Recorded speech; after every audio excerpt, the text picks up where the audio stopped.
Hi, welcome back to my channel. In today's video, I will be drawing yet another Bokura no Monogatari character, but I am just happy that I'm getting them done. Today, I'm drawing Yoru, Kasugawa Yoru, and I know I said I really wanted to do Kazu as well, just to be done with them, but I honestly just haven't had the time. I have the sketch ready, so that will definitely be next week's video, but I have just had too many things to think about and do. Maybe I'll talk about that near the end of the video because I want to talk about Yoru. I had a really hard time drawing him, which makes me sad because he is one of the characters, he has a very distinct look, and I'm sad that I have forgotten how to draw him. I do think, end result, he does look like himself. There is something wonky about it, but I do think it is just because I haven't drawn him in a while. And here's a weird thought. He looks a bit young, which it shouldn't be bad because he's like 17 in this design.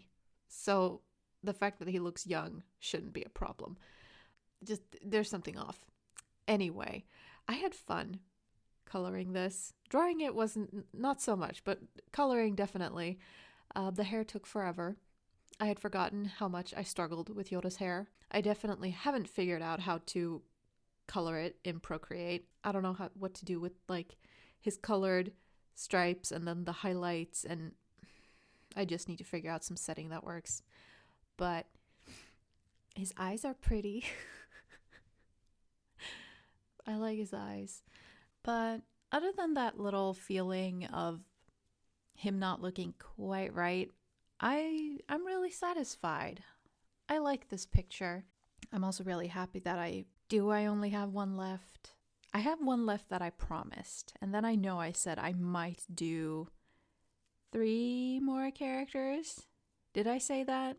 I think I mentioned it at some point in one of the first videos. But yeah, Kazu, who is next, is my last like planned one, and then I might do Haruka, Hatsuharu, and Masato as well, who are like time skip characters for Bokura no Monogatari. Yoru's really special to me. It's gonna sound bad, but he is everything I hated about boys as a teenager. I had some really nasty classmates. I was a weird kid. I did get along well with the boys, most of them, and then there were some who were just weird about it. They were just they were unpleasant. Let's leave it at that. And that's Yoru. Yoru is like, he is definitely everything I hated about boys as a teenager. He is also that smug, rich kid who gets whatever he points at, gets his way, doesn't have to face any consequences. Let me tell you a secret, he does have to face consequences in the story, and it's gonna be great. I wish I could remember more about how I thought up his design. I know I have a really old design sheet for him, and his hair was meant to be black, but he was supposed to have blonde, red, and green highlights in his hair instead of the blue and the orange. I don't remember why I switched to the blue and orange, other than the fact that they're contrasting colors and they look really nice. Other than that, I think I stuck quite close to what I originally thought up for him. Okay, I think I'm out of Yoru video things to talk about. Let me just like talk about what is going on at work right now. So we are in the process of shrinking our warehouse area.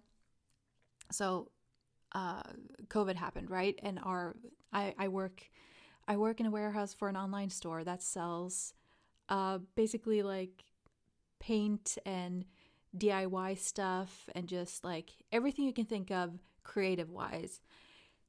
And our business just exploded during COVID, so we needed more space. So we expanded.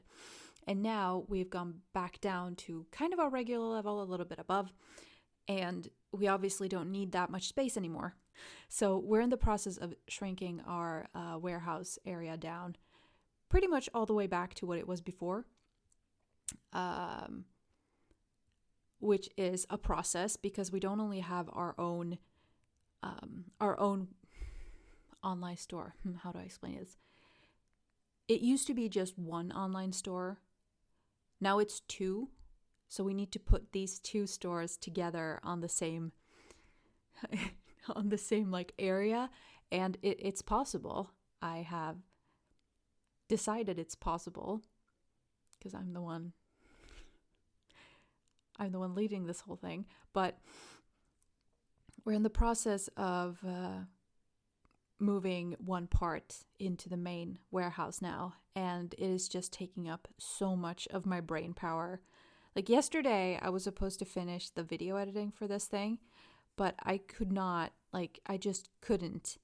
I did not have any capacity left to do anything other than I went and bought groceries, made dinner, and then I just showered and went to bed. And tomorrow we're actually going to start moving the stuff. Like we've been building shelves and things like that up until this point, but tomorrow we're actually going to start moving stuff. And I'm terrified it's all going to go wrong. And just trying to manifest good vibes and just smooth sailing for the whole process. It is a weird feeling shrinking the warehouse area down though, because the way we have arranged it is that so I started working there 7 years ago, and the way we've rearranged it, it's now back to what it looked like when I first started working there. So it's at the same time as it's weird, it's also very comforting because it's what I like, it's what I'm used to. It's very comforting to see a familiar layout. But yeah, this next month is going to be interesting because we're going to be spending most of it moving the warehouse, the shelves and stuff for the second online. It's so hard to talk about without actually divulging too many details. But we have the two online store warehouses separated in two different rooms. They're not rooms, they're huge warehouses, but we're going to combine them in one, and it's a process. Wish me luck, I guess. I don't know. Wish us luck, honestly. Anyway, that is my little rant about what's going on at work and why my energy is not up top, I guess. I kind of want to... Man, I really want to put out more crochet stuff, but this one project I'm working on has taken forever, honestly. I need to look in my crochet journal to see when I started the project, but I'm crocheting, I have done it, but I'm making a whole bunch of granny squares, and I'm making them into a little purse and a tote bag, and I'm in the process of finishing off the little purse right now. But I don't own a sewing machine, and I am hand sewing the lining for that bag, and it's just doing it during breaks at work because I don't have time, energy, willpower to do it at home. So it's taking a bit, and it's just annoying because I want to put out some crochet content. I want to share what I've been doing. I think this video is long over. Hopefully I've cut this down into something tolerable. But yeah, thank you so much for listening to me rambling about an OC I don't really remember how to draw, but I love him so much, and my work. Thank you so much for watching, listening, whatever you've been doing. Thank you so much. You can help out my channel and me by subscribing, liking the video, leaving comments. You know the drill. And I do hope to see you guys again next week in my next video. Until then, bye!